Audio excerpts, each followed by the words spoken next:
Good afternoon, everyone. Welcome to Beyond the Outer Realm. We are broadcasting live on the United Public Radio Network 105.3 FM from the Gulf Coast, 107.7 FM from beautiful New Orleans.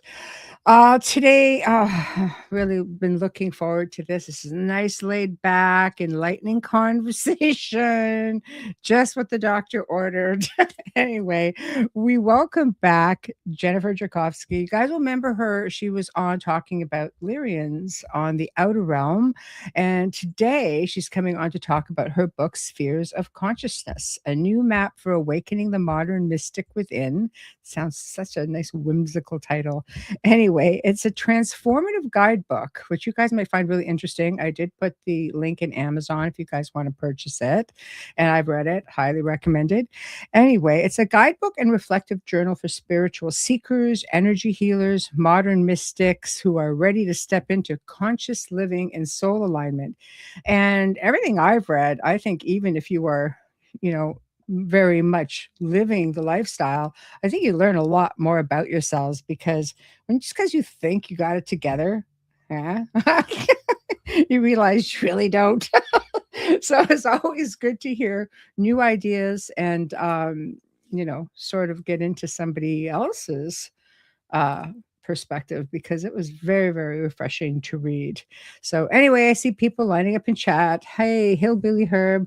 I love that handle. Kira, Wayne, hello.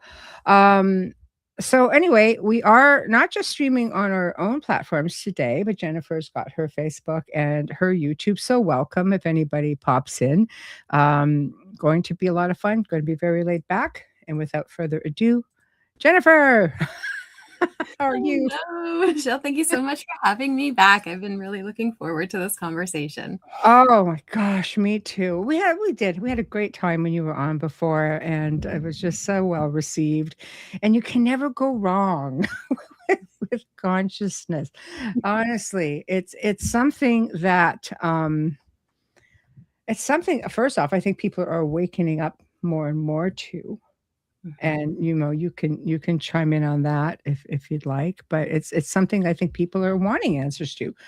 I think this is the right time because people are very receptive.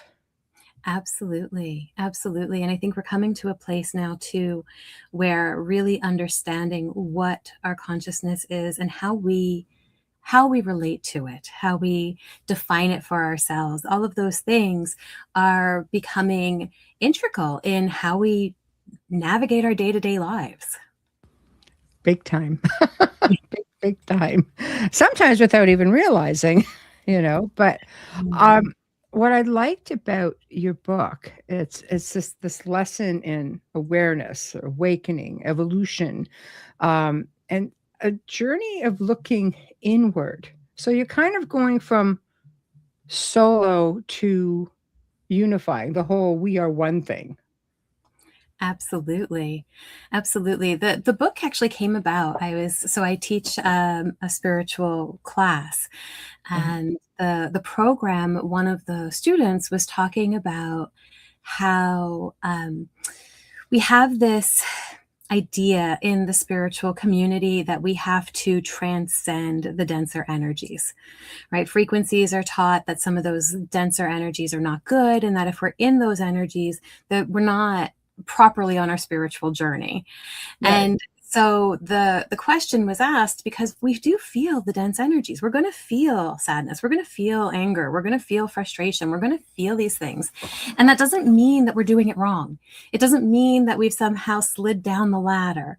And so the book came about as a means of helping us reframe what it is to hold all of the frequencies within us, more as a harmonic orchestra than as, these frequencies are bad and these frequencies are good.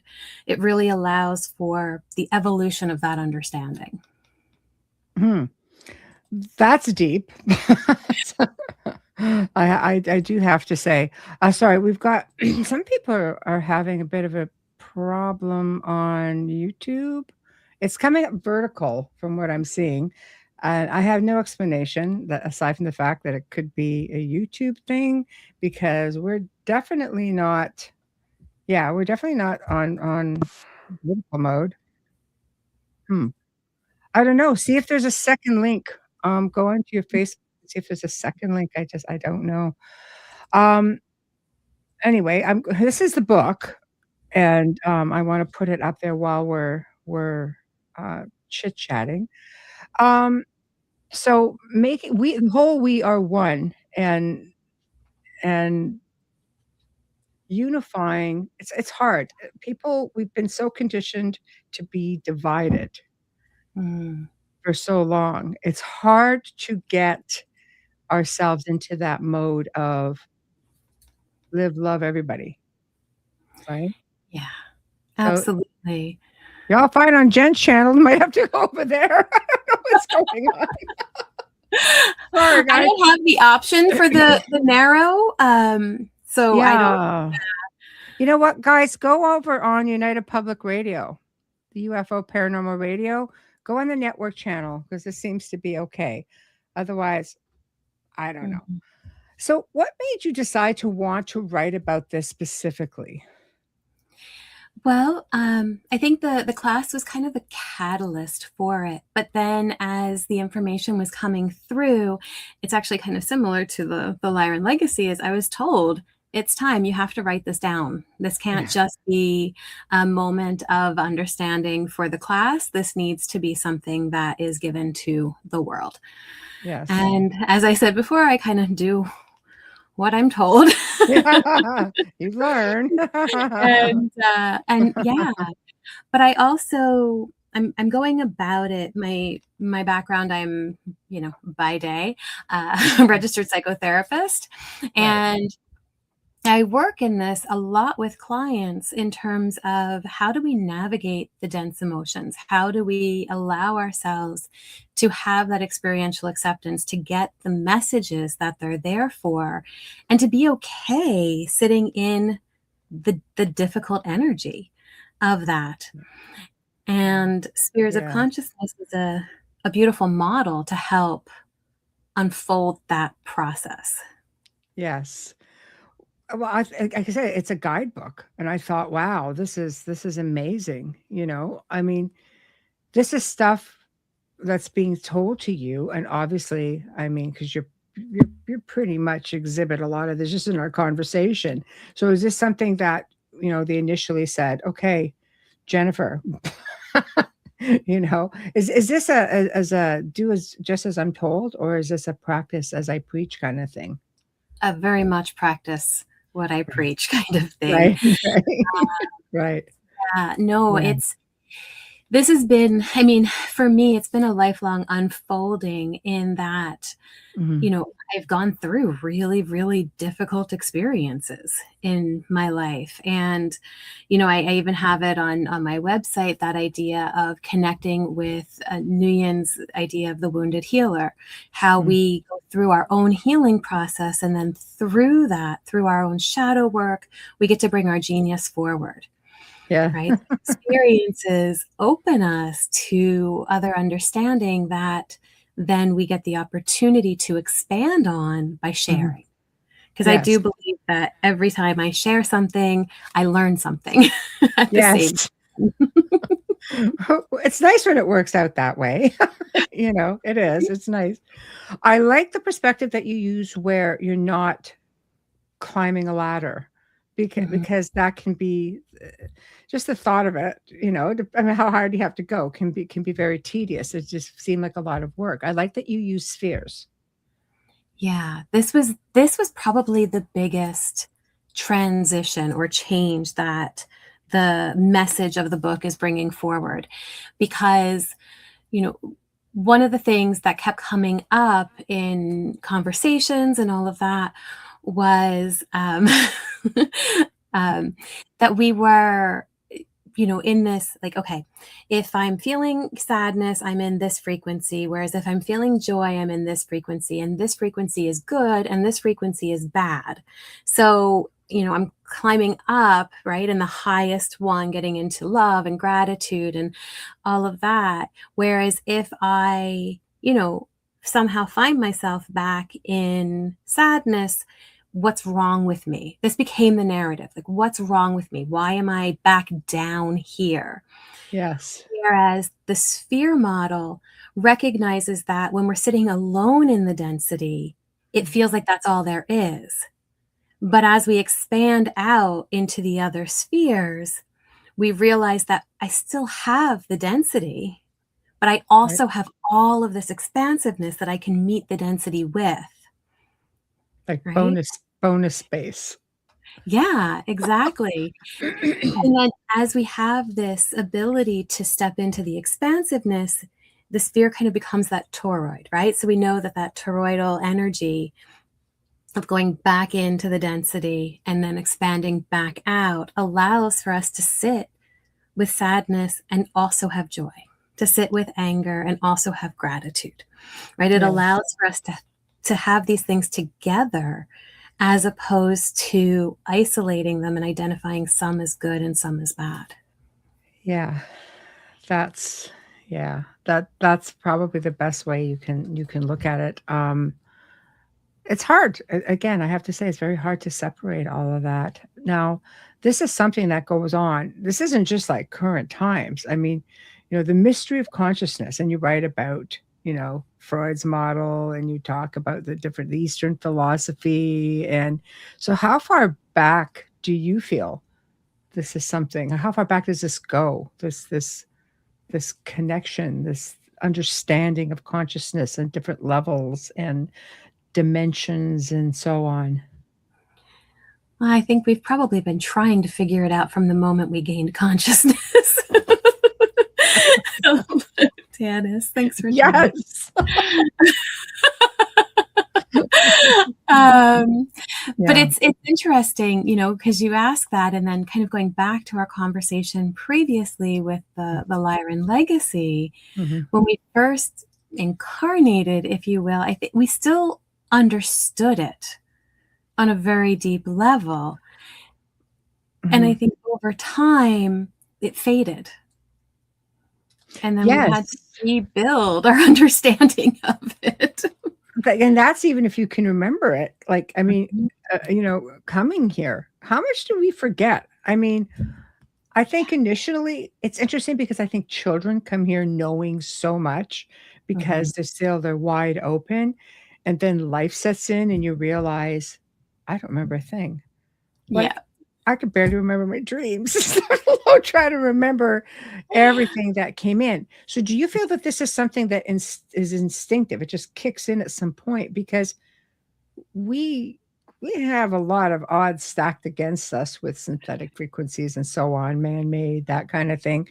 And I think maybe people just don't want us awake. Yeah. Well, yeah, I think that there's a lot of truth in what you say.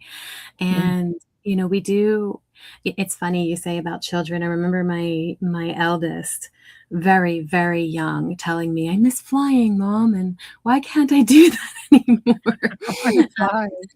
So there are those memories, and I used to joke, it's of course not the first book at this point, but I used to say one of the, the first books I'm gonna write is all the things I have to unlearn since I've been born.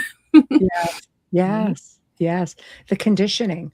Mhm. So how does huh, I mean, how does one try to navigate out of the conditioning to find your way to the consciousness and to enlightenment, that form of evolution?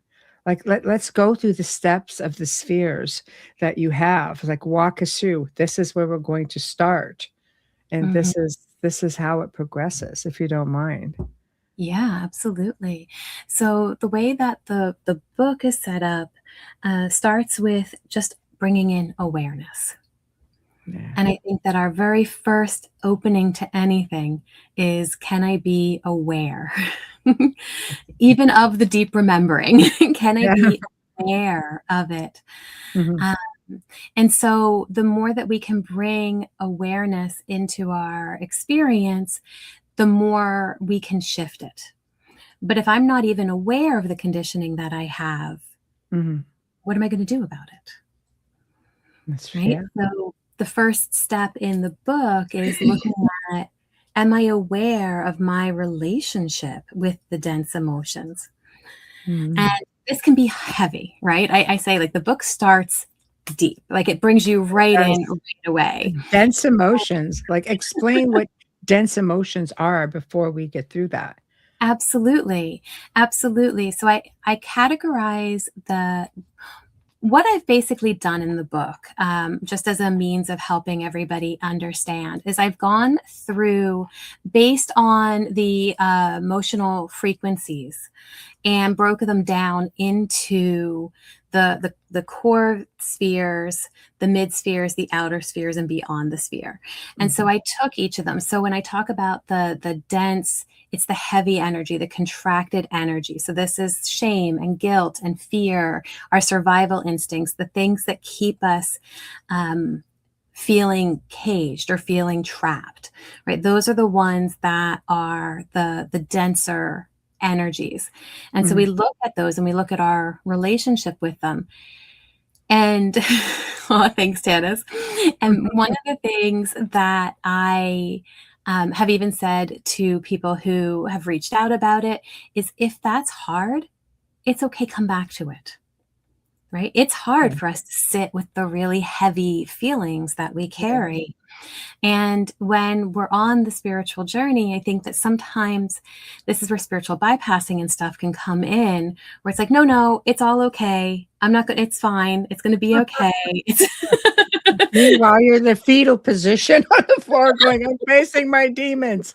Right? That's a exactly. tough one. Yeah. Yeah. Yeah. Whereas the deeper shadow work is going, wow, okay, this thing just happened and I feel angry. I feel frustrated at what's happening. There's a part of me that's really sad.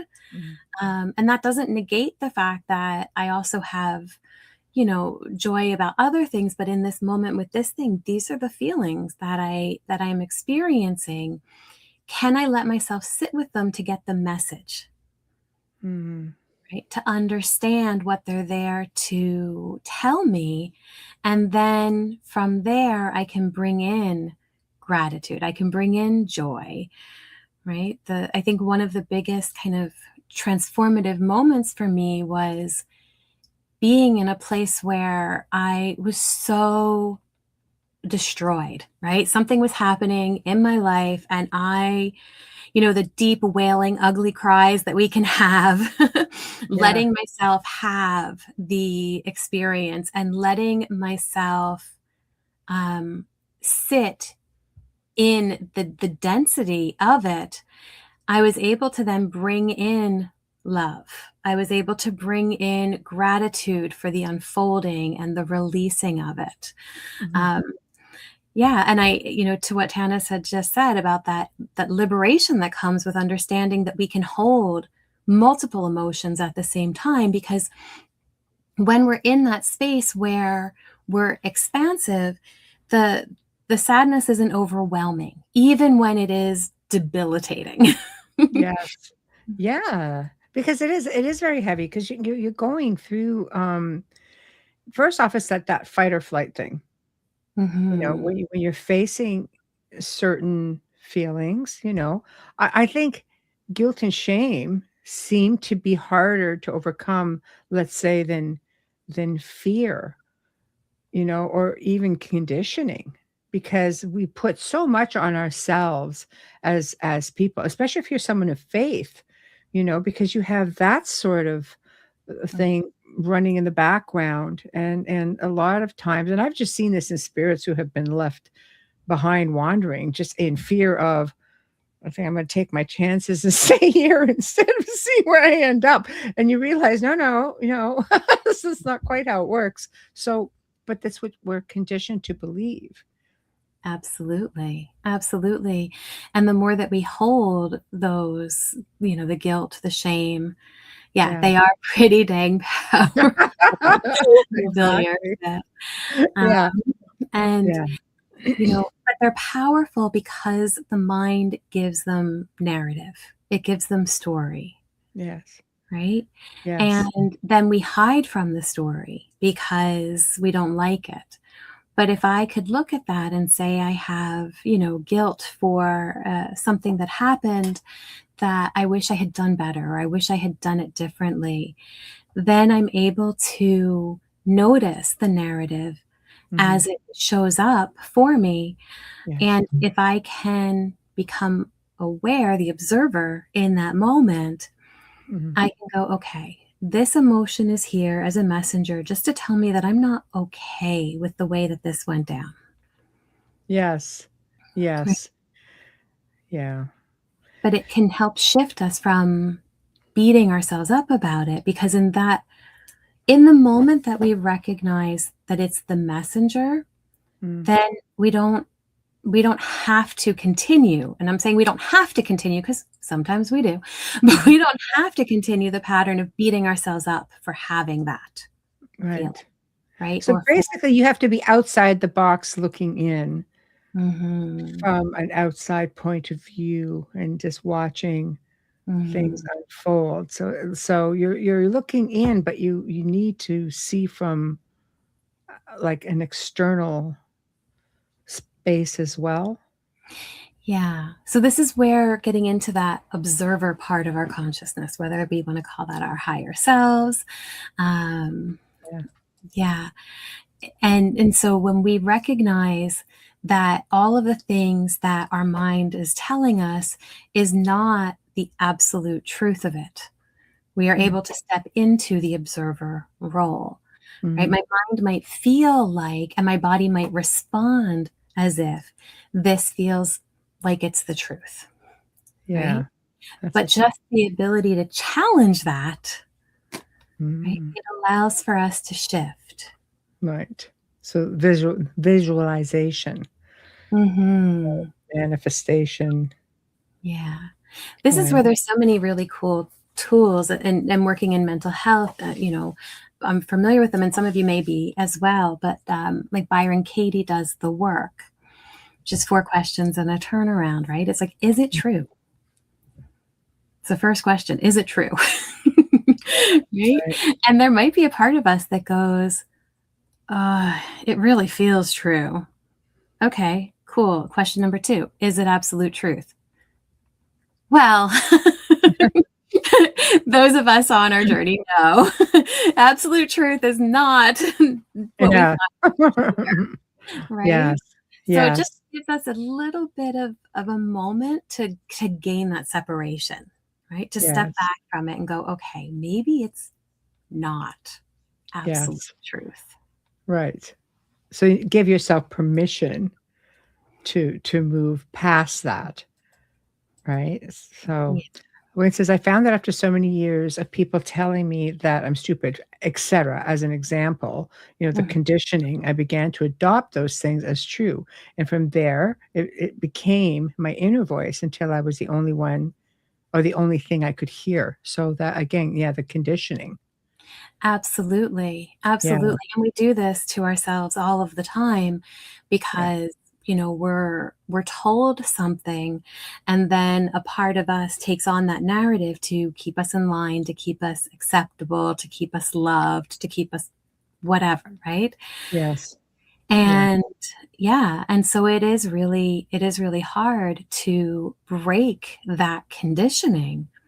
mm, And the work here is, okay, so I have been told my whole life I am stupid, mhm, right?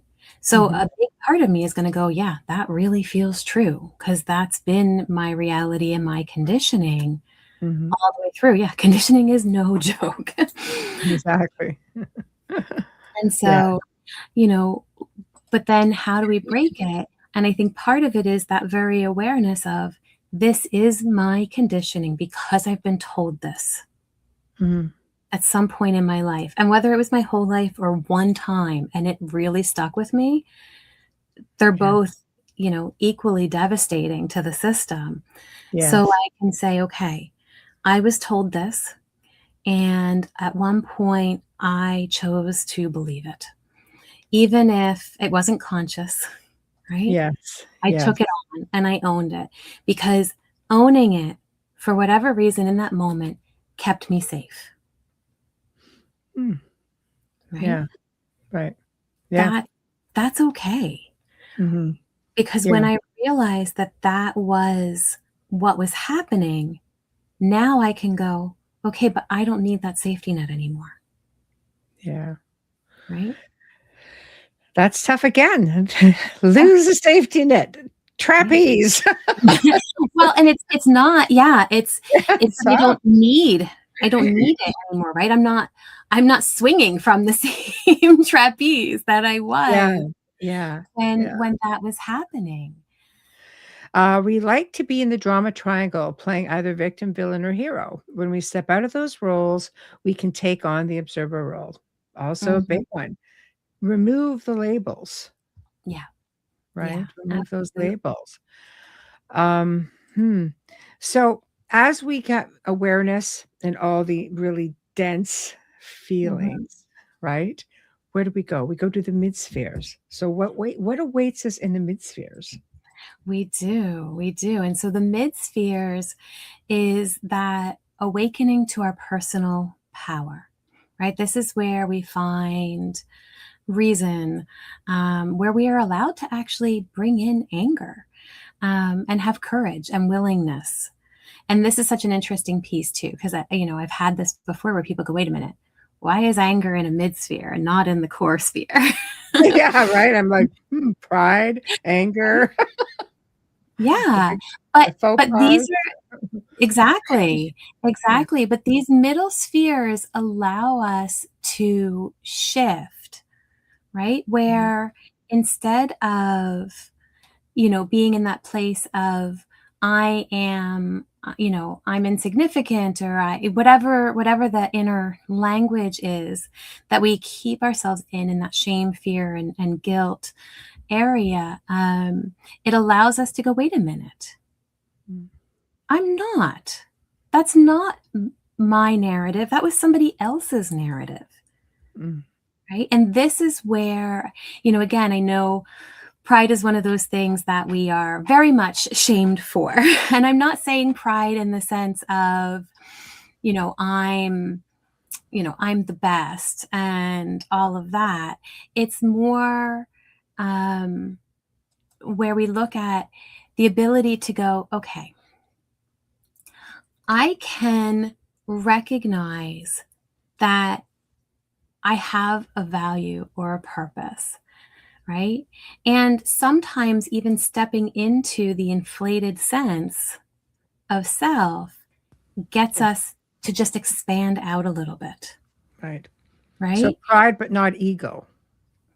Well, and this is it, but we go through the phases and we go, okay, let's say I do step into ego, right? It allowed me to expand out of the debilitating energy. Now, as I go into the outer cores, that's going to tame that ego, right? Again, it's that piece of I don't want to stay in any one place. I want to be expansive. I want to move to that expansiveness so that it then impacts all of the others. Yes. Yes. Well, I think that is a big one. That's a big one, and I think people have a hard time separating, Absolutely. right? But Ego again, stuff. Yeah. we get, you know, we we get scared of our shadow, right? Yes. All of the parts of us that do have ego, that have desire, that get angry, right? All Yes. of the things that are in this energy, and we go, okay, I want to step out of this, and Yes. um, but how do I get out of it? And sometimes part of stepping out of it is going like, I don't deserve this.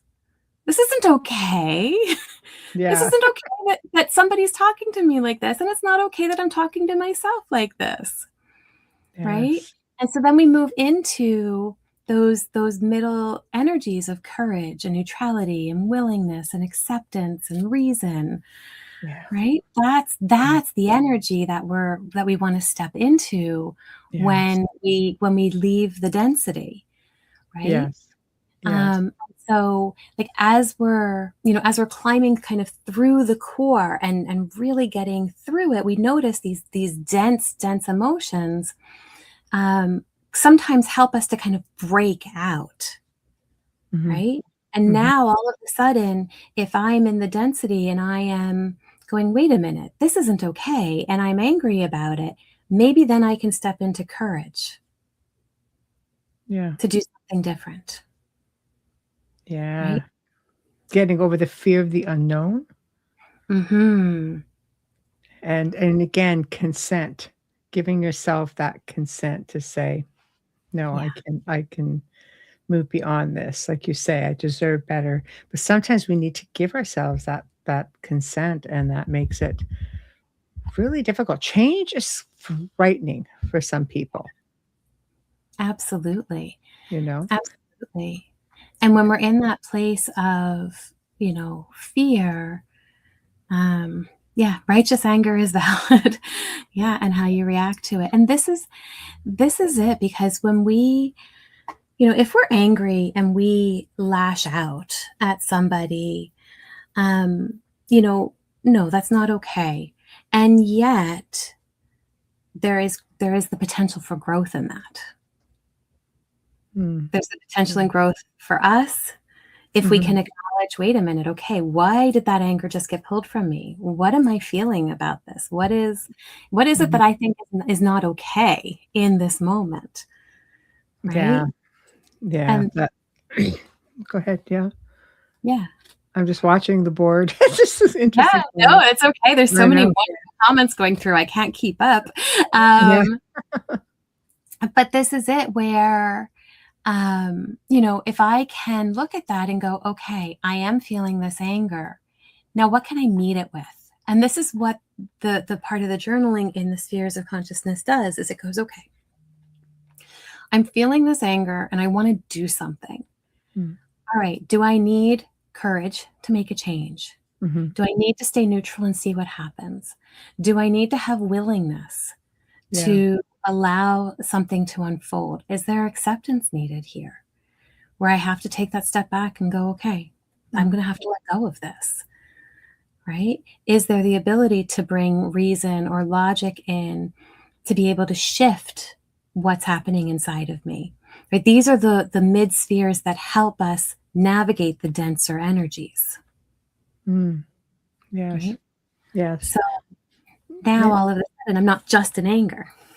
I'm in anger and courage, or anger and willingness. Yeah. Because there are some people who are just perpetually cranky. It's just like there's something. I mean, there's just people that I've spoken to, people I've worked with over the years, are just like, will have a partner or a spouse or a family member or a dear friend, and there's just something just like always. It seems like rageful.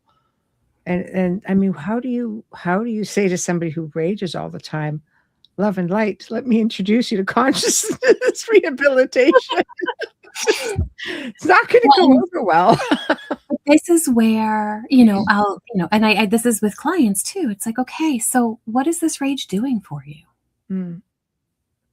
Yeah. Right? Again, it's that ability. Can I sit with it and go, oh, I only took this on because it had a purpose. Yeah. Right. And if I can let myself look at that, then I have the ability to do something about it. Yes. Yeah. Well, I mean, I love the whole process. Bring it all in. But I mean, there are some I feel you become, again, it's an inner conditioning where you realize that just being, or maybe it's something that's been passed down, where sometimes people who are really super aggressive and cannot get out of that mode because it gets them what they want. They don't have to work at anything, and it gets them what they feel is getting ahead, but they're really, leaving a debris field behind them. Yeah. And this is where, that understanding what it does for me is so pertinent, because if I don't know, perpetually cranky. There we go. Just what Can we're handle talking you for 30 minutes and then Yeah, there we go. Lovely. See, there we go. Uh, Mhm. um, Wayne says, yes, I found that rages, this negativity comes into being a form of self-protection. After a while, it begins to run on autopilot. Yeah. Yeah. How about triggers? That's a good one, Jennifer. How Yeah. about triggers? Triggers, I know this can be triggering. Um, Yeah. triggers are beautiful opportunities for us to go inside, Right. right? Why does this bother me? Why am I upset about it? What is going on inside of my system right now Mhm. that is setting me off? Mm. Yeah. No. Examine, self-examination, triggers, Mhm. triggers. I Uh, know, and it's so funny because triggers is so triggering yeah, yeah, for exactly. people. Uh, Exactly. That in but itself, yeah. yeah, but that's the shadow work, right? That's the deep work that we can do where we go, okay, in this moment, I am triggered because somebody said something and I'm angry or I'm feeling like I'm judgmental, right? There's something wrong with them or whatever it is, Yeah. right? And if I can go, okay, what just happened? Right? If again, it's that observer piece, taking that step back and going, what did my file room, my brain, what did it just associate that with? Mhm. Where did my programming just bring me? Yeah. Right, right. Using Yeah. triggers and yeah, answering the question as she's typing. And that's why she's here, ladies and gentlemen. So, okay, so the outer spheres, Yeah. expanding into, as you say, compassion, love, unity, acceptance. Mhm. Yeah, so those are part of the mid, right? All of the willingness, the courage, the neutrality, Mhm, um, acceptance, all of that. And then as we spend a lot of time in the book in those spheres, because what we're doing is looking at how do I bring them in with the density, right? How do I navigate that energy in a way that allows me to expand that dense center a mhm, little bit? And then from there, we have the ability to go into the outer spheres, the mhm, love, the joy, the peace, right? We're allowing ourselves to move through and go, okay, what is it that I can bring love to in this moment? Even though I'm feeling angry, I am opening myself. I'm going to bring in willingness. I'm going to bring in some courage, and I can have some joy about that. mhm, Maybe I've stepped into acceptance and I'm processing through that. And yeah, there's still some sadness there, but having that acceptance allows me to connect with peace. mhm. Right? These are the energies that we allow ourselves to expand into when we release our grip on the dense emotions. Yes. Which then leads us to being beyond the spheres. So pure consciousness and enlightenment. How long from start to finish does it usually take one to achieve this? This is where, it is a lifetime of journeying because, and this is why I love going into the toroidal experience, is I'm bringing all of these things. I'm stepping into some of these expansive energies, and then I'm bringing them into the density. Right? Yeah. So I'm expanding that density. And so it's a continual expansion of those energies Mhm. that I'm moving through. And there are going to be days that feel dense, and there are going to be days that feel light, and there's going to be days that feel both. And it's all okay because it's part of the journey, right? It's Mhm. when I get into a space that I feel alone in the density, right? That I go, okay, wait, let me see what I can do here to expand this. Mhm. And then being in the expansive energy and allowing myself to be there. Because that's another part that's really hard for us, right? Just throwing it out there, Elsa. It doesn't hurt to ask. That's my motto. Never hurts to ask. I've said this so many times. The moment that we've made it, we don't need to be here anymore. Right. So chances are you're lucky if you can even scratch the surface and get to a place where you can at least be content in your world and get along with the rest of humanity. Essentially, there is no. Yeah. Well, and this is it. Like the ones that I put as the, expansive beyond the sphere is unity and grace, right? Yeah. Can I be in those energies? And, there are times where I've been able to sit in that unity and grace. I've been able to sit in that unity and grace, even when there were, feelings of sadness. And so I think it's such a beautiful thing when we understand that we can be there and still be human. Right. Sometimes it's tough to put unity and grace and human in one sentence. I know. It's a journey, right? It's a journey that some people spend their entire lives trying just to get through.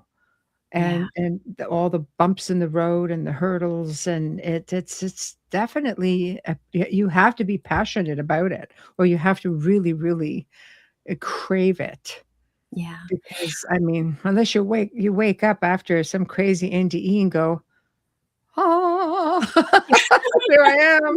Like, which can happen. Absolutely. But then we get caught up in the 3D density of stuff again anyway, right? Even having those moments sometimes, and then all of a sudden it's like, oh, but this just happened. And so now I'm back in the density. And so I can have unity consciousness. I can recognize that we are all one, but I can also be honest and accept that we're here to have an individuated experience. That's part of what it is to be human. So I can hold both of those things, and they don't have to be like opposites. Yes. Right? They can both be present. And so now I can recognize we are one in the greater picture of consciousness. And yet this thing that you're doing right now, because you're choosing that individuated reality, is causing my individuated reality to have this kind of reaction. So for every action, there's a reaction. Essentially. So you talk about, I really love this ID versus awareness, this shifting, because when you talk about emotions I love this. The best emotions are visitors, not residents. They come, they inform, and they go. I love that. Yeah. I read that and I was like, yes, right there. And this is so important for us too, because we have the emotions come in and then we get mad at them and we tell them to get out of here. We try to like, come on in. And then we shove them into the basement. Right. Like, you don't get to actually hang out. Yeah, right. All kinds of things to avoid getting the messages from them because of the pain that goes along with that. Whereas if I could invite them in, this is why I love Rumi's quote and put it in the book, The Guest House, because I feel that the more that we're able to invite them in and invite them in with the more expansive emotions and feelings. Right now, if anger shows up at my door, I can be like, okay, anger, come on in. Right. But I'm going to invite love in here too, because I need that expansive energy to sit with this so that I can understand it and I can receive the message. Because if I don't have these, other supports, if you will, if you look at each one of these other emotions as supports, if I don't have that, now all of a sudden anger shows up at my door and I'm scared. I don't know what's going to happen. I don't understand, and I don't want to get the message because I don't feel like I have capacity to handle it. Sometimes it's one of those out of sight, out of mind situations. If you don't acknowledge this, it doesn't exist. And Yeah, that's but it that's an does. easy way to coast, I know. Well, it's just like, "I'm Yeah. not paying this bill this week. If I just ignore it, Mhm. it will not be a thing." It's like, "No, Yeah, no, the bill will remain." But it's ab just like anything, right? absolutely. And Yeah, this is where, when I talked about it in there, like, if mm, we shove everything into the basement, it's yeah. still in the house. It's still in the house. Yeah. Yeah, it's like everyone wants to try to hide Uncle Fester. No, no, this just doesn't work. Mhm. Are there counteractive positive triggers for joy and calm? Absolutely. If I'm understanding the question, the Yeah. positive, Or positive yeah, triggers. no counteractive positive triggers for joy and calm. Oh, um, okay, maybe I'm not understanding. When I think counteractive, I mean, like, to go against Right. positive triggers. So no counteractive, right, Um, is yeah, what I she's mean, we have triggers that take us in many different directions. yeah. And so, you know, this is where, finding what does bring us joy, what does help us to feel love is so important in our journey. Mhm, Because then, if I am dealing with something that, has caused sadness or anger or frustration, mm, yes, eventually the basement does get overfilled.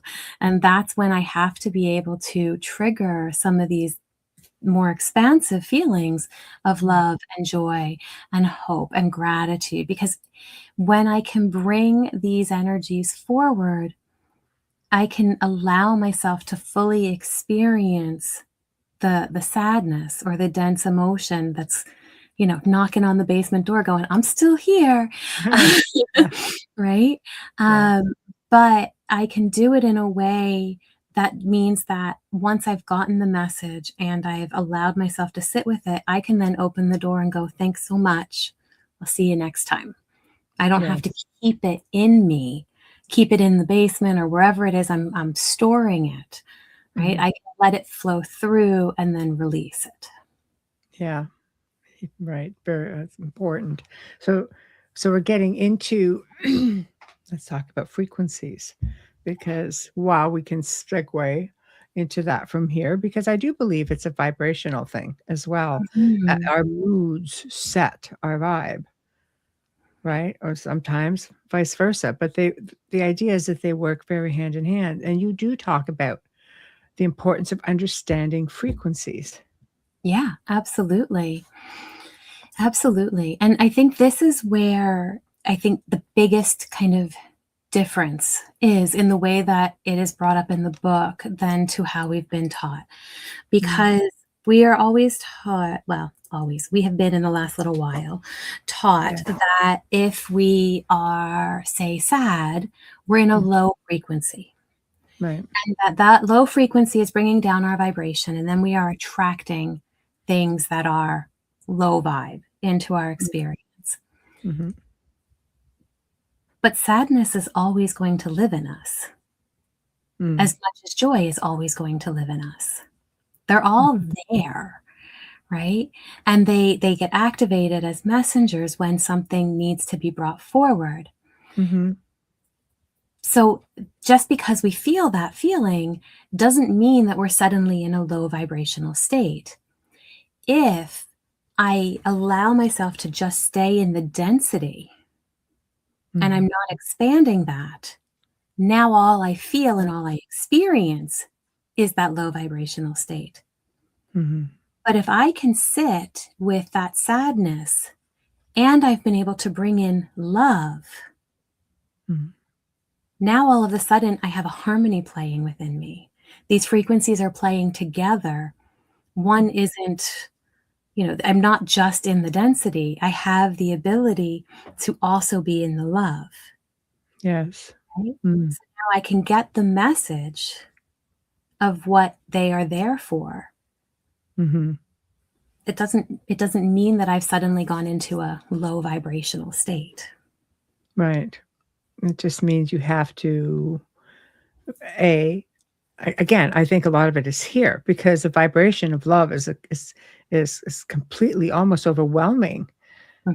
in some states. And we also have to look at the fact that frequencies, I mean, as much as they can bring you down, they can heal you. They can physically heal you.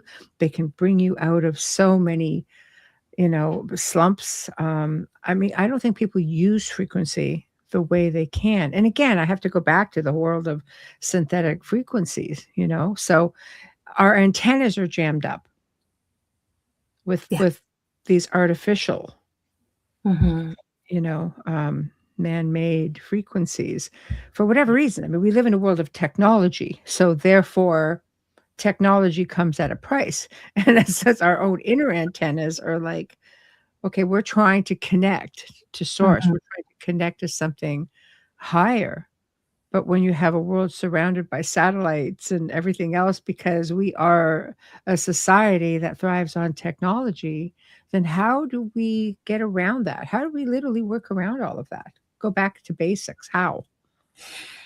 Well, and this is it. If we go back to the basics, that all is one, then what is higher Yeah. is also right here. Yeah. Right? Which means that I don't have to get through necessarily all of the, 5G and whatever else is out Yeah. there. Yeah. Yeah. I have to get through, the peeling the layers of the onion, Yes. right? And the integration part of spheres of consciousness, if this is the toroid, because now when I allow myself to bring that energy back in, I get to break up the density. And now there's something even below that, and that's the core. Yeah. That core energy that has been so overwhelmed by the density, in that expansiveness, bringing that inward, it breaks it up. So I've been able to now contact that core. And that core is what is also connected to the divine, right? It is that essence of me. And I now have it in the midst of all of the things. It's the eye of the storm. It is that part of me that truly can have that grounding, that peace, that ability to be and just be with everything else flowing around me, right? Yeah. That's what we become, the field. We become the flame, right? That is us being able to be both all and this individuated sense. Yeah. So we're back to the journey within. But, I think that is, as I say, a tale as old as time. I mean, you're getting into a lot of ancient, scholars, biblical scholars, or spiritual leaders from all different time periods who always say, I'll use Christianity, for example, the kingdom of God is within you. Yeah. Yeah. But yet we look up, where are you? We do.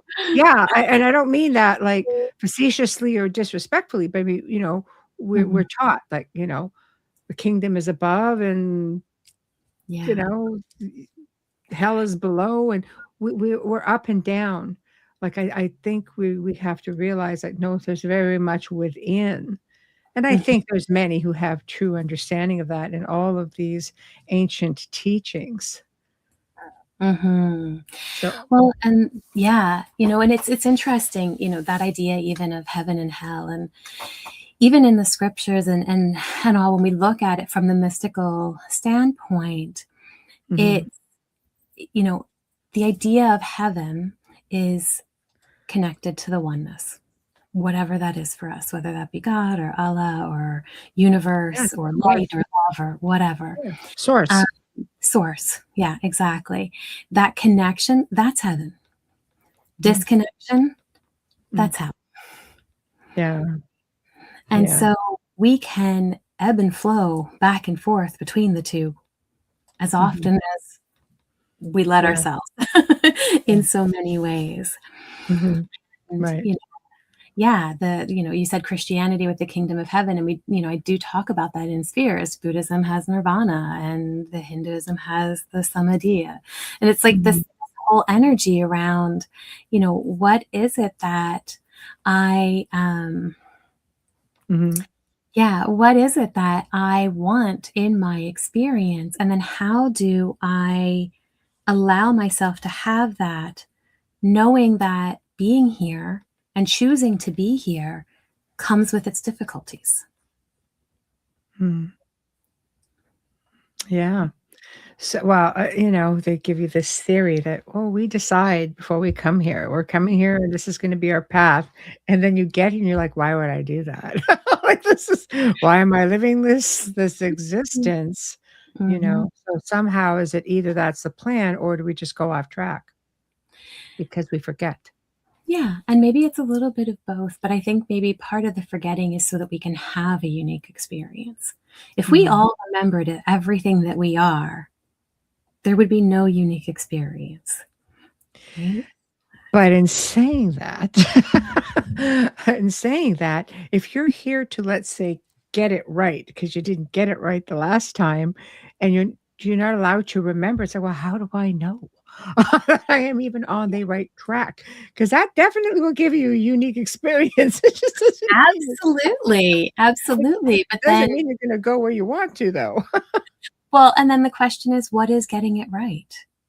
Right? Like Right. our minds have come up with so much to keep us in line, to make sure we get it right. But if we are truly here to have an experience, Mm. right? The good, the bad, the ugly, all of it is here so that we can have experience. Mm. And if my higher self in the oneness understands that it's all just experience, it's not good, it's not bad, it's not right, it's not wrong, and it Mhm. chose for me to have a very difficult experience in this lifetime. And trust me, my higher self has put me through a few things. So I'm not saying this from a place of I've never been through it. Yeah. Then, I have to look at that and go, okay, if that's what it is, then what else has my higher self given me to help me navigate that? Mm. Mm. Well, then I guess you have to get into your multidimensional self at the same time. That sense of awareness, and we talk about space again, right? The other dimensions around us. So, which tells me that adds to the experience because if we're in this time and place and this dimension, yet we have access to other dimensions, Mhm. how does that all fit in? Yeah. Well, and I think it's the same, in terms of we have access to all of the emotions. We have access to Yeah. all of the frequencies. We have access to all of it. But we get caught up sometimes in thinking, again, this is good, this is bad, this is right, this is wrong, this is the Mm. one I want to be in, that's the one I don't want to be in. And the Mhm. more that we do that, because we know that that's the conditioning in the mind trying to say, this is what's going to make me happy, and this is what's not going to make me happy.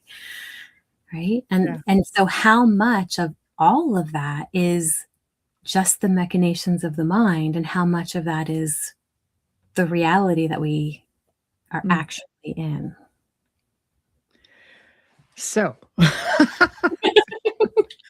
if we can shift realities, then why do so many people stay on the hamster wheel of life, living in really, bad emotional or I say emotional, mental, spiritual. Why do we choose to remain in certain states if we can? Because people say, "Oh, just, shift your reality." Mhm. What? It's like, it's not an easy thing, but yet some people do it while they sleep and wake up in a totally different life. I mean, one woman actually woke up in a different reality altogether, put a reward out for anybody that could get her back to her reality, to her fiancé. For Mhm. 7 years she's been doing this. Wow. So, Yeah. huh? Well, and I can only speak from my own experiences with it I because, won't hold you to it, Jennifer. It's yeah, okay. It's just a uh, curiosity.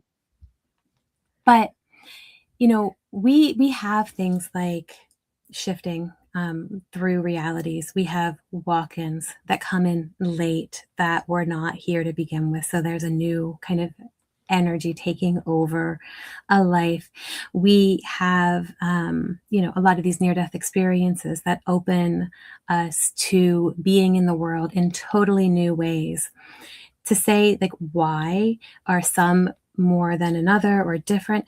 I think it's all, again, back to, if we are the universe experiencing itself in an infinite number of ways, then some of those experiences are to shift and be stuck. Some of those experiences are to not be able to shift. Some of Yeah. those experiences are going to be, I'm going to jump from timeline to timeline and have some fun with that. Some of those experiences are going to be, you know what? I think I'm done. Does somebody else want to take over for me? Yeah. Right? Right. Eh, Um, so that is interesting how you put that. Wayne here at mhm. 4 years old, tell me about the walk-in, so not cool. Honestly, like, he was 4 years old, the story he tells, and at his birthday party, and 4 years old, and then sat there, all of a sudden had a weird feeling, like, literally threw up, and then looked at at his hands and looked at himself and goes, "Oh my god, I'm a child." Mm. Really shitty thing to do to a 4-year-old, just saying. So Yeah. so what will cause something like this? How at 4, you're just getting started, you Mhm. know? So it's just like this realization, is your soul going, "It took you 4 years to realize that you started over?" Or is it, yeah, somebody just kinda bumped them out of the way? Well, and my personal experience with walk-ins in this lifetime, Yeah. um, I don't know from a personal experience, but from what I've gleaned from my understanding of other lifetime experiences, Mhm. um, sometimes the soul that comes in only comes in Mhm. for a period of time. Yes. And then another may go, "You know what? I don't wanna start from the beginning, so I'm gonna jump in." Right? And Right. they'll take over for, Yes. but again, we know that that being born cuts us off from the remembering, and so to jump in later in life or even 4 years old as opposed to being Yeah. born, Mhm. uh, can be a shock, right? Like, "How did I get here? Where was I for the last however long?" Yeah. Uh, Yeah. and Right. so I think that there's, is there a possibility that somebody just comes in and pushes us out of the way? Yeah. I mean, I guess so. I What would. happens to people in comas? Mhm. Other souls step in because, contrary to what people think, we don't lay there even when we sleep at night. We go and do our own thing, and in comas, they're in and out. People who have come out of comas have said, "Oh, no, I was doing all kinds of things." But every now and then, somebody jumps in, and they have no clue who their wife or their kids or anybody is. Yeah. When you think about, I mean, channeling and especially full trance channeling and things like that, there's Yeah. something else there, Yes. right? It's Yeah. not, I'm not conscious in that moment. It's not, the Yeah. consciousness that is Jennifer in that moment, right? Right. It's the Right. consciousness that is whoever. And so, to Hillbilly, what he was saying about, soul sharing and all, Mhm. we this is something that's been really interesting because I've had, people talk about, oh, well, I remember this past life as this person. And then you meet somebody else and they're like, oh, well, I remember my past life as that person. Well, we know that there's multiple realities. And Yeah. so is it that they shared a consciousness that then split to do different experiences? Is it that they were that in two different realities? Like, we know that what we know is very limited So in true. terms of the greater picture. So true. So true. So I mean, as we're navigating through all of these different spheres, like the core sphere is the big one, right? Like it seems to where you're going through your fear, your anger, your grief. Like we've talked about all of that. And if we can get through that and get into the outer spheres, this is where our consciousness seems to evolve. according Mhm. to things that you have written about in here. It's where the ego is stabilized and matured and no longer needs to defend or control. It begins to soften. And, and then we keep going, and we're marked by these vibrational fields. And this is really where I was going with everything is the vibrational fields.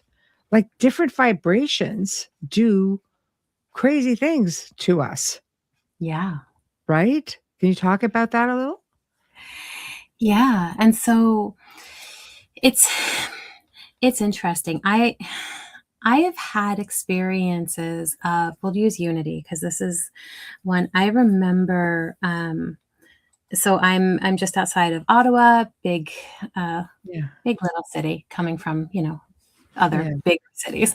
But I remember driving down Bank Street, which is a very busy road, and all of the sudden I had awareness of everything that was around me. All of the people that were walking, driving, in the stores, that were, I had awareness of the life that was there, the bugs, the plants, not many trees, but the weeds that grow through the cracks. Yeah, right.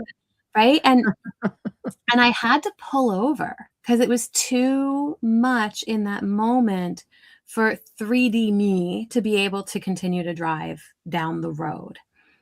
Huh. And so we do know that when we enter some of these states, there is a big shift that happens.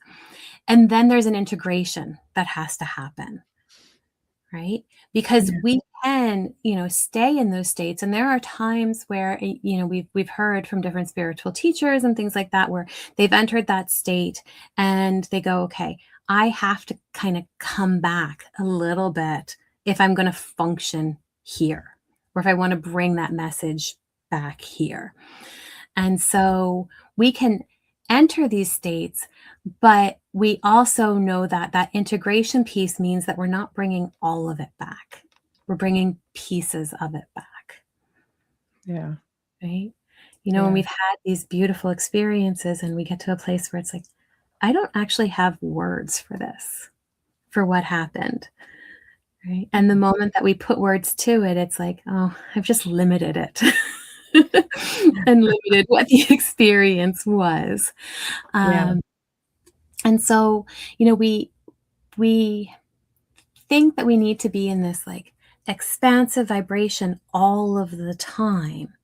And as lovely as that is, that's what we came from, Yeah. right? And we're going to go back to it. But Right. right now, we're here to have the symphony. We're here to have all of the different frequencies playing together. But that means that sometimes we can touch that energy again, right? And bring that back. We can also touch the density and sit in that for a little bit, right? We have the ability to have the range of experience. So, yeah, we want to notice the vibrations. We want to be able to use them. I mean, I use frequency music and things like that all of the time for healing, for grounding, for doing all kinds of work. Yeah. Um, and I think that there's a lot of power in that. But are we meant to always be in just that one, high frequency state? Mm. As having a human experience, we wouldn't function here. Yeah, I was going to say with the high frequency state, I would find because you're like hypersensitive, you're everything when you're up here. It's almost as though it would be exhausting to be going through it all the time. Could you imagine if you were in this life all of the time and there was no separation between you and me, between me and Mm, anybody else, yeah, that would be right? difficult.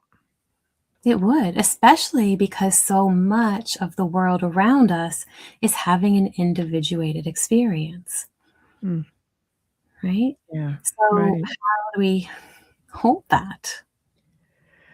So it kind of gets into that when we think about we are one, collectively speaking. It almost feels like, does it get to a point where it operates as a bit of a hive mind with emotions, and what, if any, are the potential downsides of that? This is such a fascinating topic. This is Yeah, probably a I whole love other it. show. I love it. I do. I love it.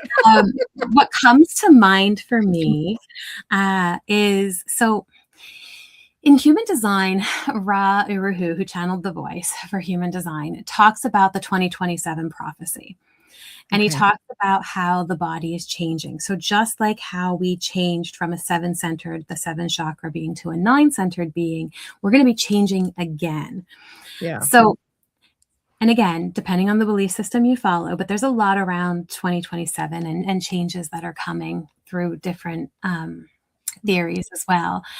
So one of the things that has come forward in the teachings there is that a lot of the yeah a lot of the people who've come into the world right now with autism Mhm. are made for the new body, the new system, the new way of being, but that they don't have that. They still have the old body. And so if you look at things like the telepathy tapes and Yes. that, where these children are having that hive mind reality, Mm. they're just not bringing it always into this reality. Some of them are, and some of them aren't, and that's okay depending on what their mission is. But that movement towards that, where we're moving from the mental awareness to the emotional awareness center. Um, Yes, absolutely.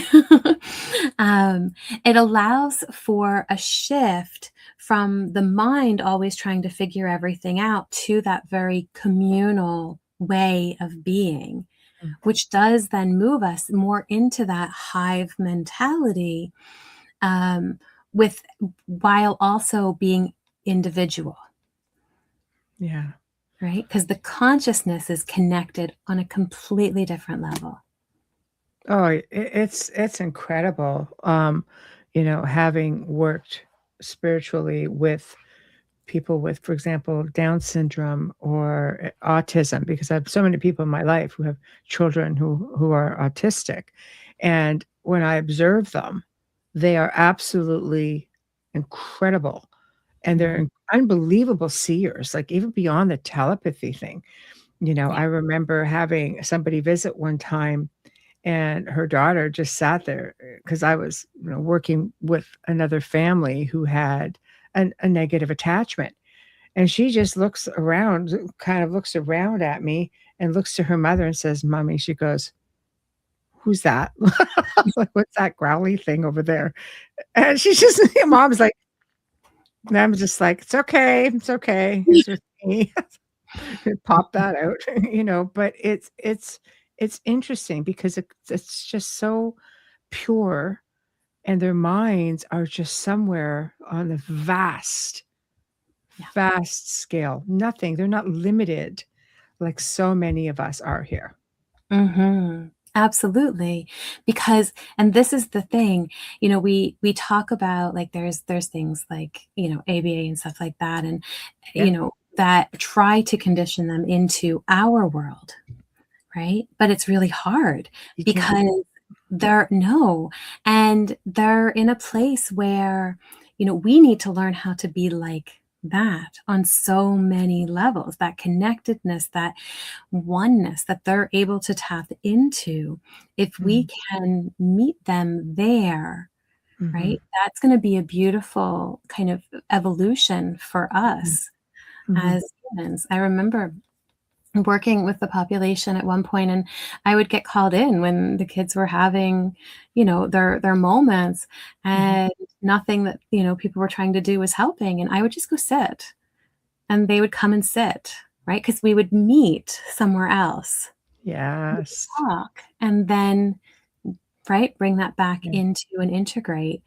But it wasn't about changing or making them be something that they're not. It Mhm. was, I'm going to meet you where you're at, right? Mhm. And be Yes. able to do that. Do you feel that's why so many of these, people, especially with autism, because I'm more familiar with it, having people in my life who are autistic, but they're very artistic. You know, they love anything that is, let's say, nature-based. They love to paint, or they love photography, or they love to swim, or it's something, that's very, very, I guess, connected to the earth more than to technology, for example. Yeah. It's tough because technology as a whole, I think it's wonderful. It's allowed us to connect with everybody that's Mm, here. It does beautiful things for us in that way. mm, It really has, in a lot of ways, taken us away from the connectedness with the earth, with community, all of that. And so, I think we've learned to evolve with it mm. and adapt. And to some degree, working with these kids, some of them very much are, as we say, addicted to technology, Yes. right? Uh, but is that because, that Mhm. that's what they're actually interested in, or is that because that's what the conditioned state has led them to? Absolutely. Absolutely. It gets technical on that level, but I do believe that they're already connected to consciousness in the way that many of us are just trying to get to, on that level. Many of them are already there, Yeah. Yeah, right? and this is So where noticing what gets in the way of that connection and being mhm, really honest with ourselves about what is it I'm allowing to get in the way of that. mm, mm. Yeah, it's very difficult, because we live in a world where we're all very diverse. Mhm, And I think it's just a matter of having that understanding. I know I do all kinds of energy work on many different levels. My favorite is always planetary, of course, and the collective consciousness. I mm, I mhm, think it's so important to feed it and to feed it positively. And you start seeing the after effects of that, and when you're working on a global scale, it is interesting how fast one word or one emotion or one anything travels, and you start noticing popping up everywhere, and you're like, "And that's just me," or, "That's just a group I worked with to put this whole thing in place." Can you imagine if everybody took one even positive thing mhm, and put it out there? I feel that if the whole collective consciousness could start to rise to that different vibe, mhm. maybe it would be easier for us as individuals on an individual journey to tap into it a little easier. Does that make sense? Absolutely, absolutely it does. It's so interesting, right? It was we've talked about it, and I know I talk about it in the book about that idea of unity consciousness. Um, we have collective consciousness, which is Yeah. not unity consciousness, but Yeah. it keeps us one. Yes. And collective consciousness and collective unconsciousness is kind of the way I tend to look at it. Yeah, yeah. Uh, but Yes. the reality is that collective consciousness can move us in either direction. Mm. And, when we're feeling that, because I think that also plays into the density, right? Right now, the collective, there's a lot of density in the collective. Oh, yeah, And there is. so, right? And so I realize, okay, I've got my own experience with it, but also maybe part of what I'm feeling is that tapping in to the collective density. Now I can let myself stay in that and experience that, or I can go to what you're saying. I want to pour love into that. So I'm going to intentionally set the time and go, okay. I'm going to sit and I'm going to, we were talking about the positive triggers, right?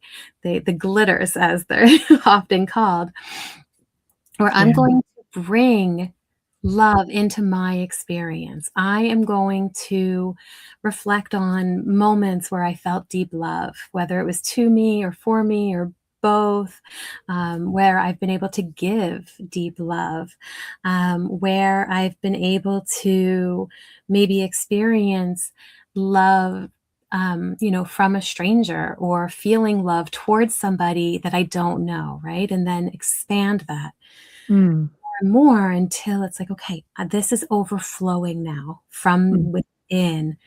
I'm going to send that out, right? yes. And it's so Yeah. important to do that work to have it overflow, because otherwise that's where we're giving from that empty bucket, right? We want it to overflow and experience it and then send that out. Mm, But in order to do that, we have to work with our stuff. yeah. It's really, I think, a matter of being mindful. I think if we can be mindful on a collective level, it's easier for us to allow ourselves to go deeper within. I was last night listening to this, it's a Queen song, but it was done with Brian May and, Andreas Bocelli, and that frequency, like that song, which I've heard thousands of times because it's one of my favorites, hit in a way that I could feel it completely tighten me up and pull in a way that most it's just not happened that way, Mhm. it's not in a really long time, but I made a point of pushing that outward. First off, I shared it for people who might be interested, but right in that moment, I just pushed that out through my energy out into that collective because it felt so incredible to me. And Mhm. I'm hypersensitive to energies, and I felt so incredible. I'm like, everybody needs to feel this amazing right now. And you're all welcome. You're all welcome. So, you know, Oh, beautiful. yeah, but I thank you. I think it's if we can be mindful, even if we're feeling, not making the effort of, okay, what thought am I going to put out there today? But if something really amazing or something happens that makes you feel really good, share it. Just share it, Absolutely. you know, even in that moment. So where can everybody find your book? I mean, I've got the link, in the show description, but you know, Yeah. It's on Amazon, so you can find it there. Mhm. Yeah, and then through my website, it'll link you to Amazon. Yeah. Yeah, myholisticselfcounseling.com or just myholisticself.com works. Mhm. Um, and yeah, and so the books are on there. Okay. And do you have anything coming up? I mean, I know you have shows of your own, so plug away. Yeah, so every Monday, I co-host Twillo Talk with Tanis, and we are live at 5 Eastern every Monday, and it's just authentic spiritual conversation. And so we talk about a little bit of the weather report, if you will. So Tanis talks about the Schumann, which I know was a conversation early on about how intense that has been lately. So we talk about that. We talk about the solar flares, which then leads into the neutrinos that are coming through. So I talk about the transits and the energy that is going to be the most impactful for that week. And then we kind of go into an open conversation. If we have a guest, we talk about what they're doing. If it's just us, the conversation can go just about anywhere in terms of spiritual topics. Mhm. And so, yeah, Mhm. it's I love that. lovely to have community as you have here, joining the conversation and lighting up the board Thank because it's you. always wonderful. I'm always blessed with an incredible chat community, and I feel as interactive as they are. They're smart as a whip. Everybody really contributes amazing things. But like myself, it's amazing how like-minded people find one another because I like to learn from the people who come on here and talk about, your case in your books or in their research. I'm a student and I want to keep learning, of all the years of doing what I've done. It's like, oh, you're an expert. No, no, no. I'm a student. I will always be a student because the universe is this wondrous place of knowledge. And the chances that I'm going to learn it all to make me said expert is probably slim to literally nothing. So they are much like me. And in doing so, they're very, very interactive. Um, so thank you. Thank you. Thanks, guys. Thank you all for tuning in. You guys are really um, screen shooting every episode. Oh, good. Thank you. That's always appreciated. Now, guys, for tomorrow night on the Outer Realm, Jason Tavares joins me, and he's going to be, like I say, he's no stranger to high strangeness. And I mean, he's got some very and very interesting stories. So he's going to be joining us and talking about that a little bit. And Thursday night, new time, 8 p.m. My friend Eric Werner, who's the co-owner, CEO of Dark Moon Press, has authored over 50 books. God, he's like Preston Dennett. What? There's another like 75 books. I just, it's mind blowing to me. But anyway, he's going to be talking about one of his books called The Vampire Cult Killer, the real story of Rod Farrell. And the book takes a really deep dive into this case. And this is out of the norm for something I usually do, as far as getting into true crime stuff. But vampire killer, how can I not? I just had to go there. And yes, so this is the lighthearted show of the week, and it's been really nice to spend it with you and to just to start the week off on a really positive note and a positive vibration. And I thank you so much for joining me today. Oh, thank you so much for having me. This has been an absolute pleasure. I'm always honored. Oh, thank you. We'll definitely have to do it again because it's just, I just love your vibration. It's nice. I know Kira's saying, "Oh, Michelle just looks so happy today." Yeah, it's love and light, everybody, love and light. This is how I'm feeling. Anyway, thank you, Jennifer. Thank you to everybody in the chat room. Thank you to United Public Radio Network 105.3 FM from the Gulf Coast, 107.7 FM from beautiful New Orleans. Thank you. Good afternoon to everyone here, and good night to everyone on the other side of the world.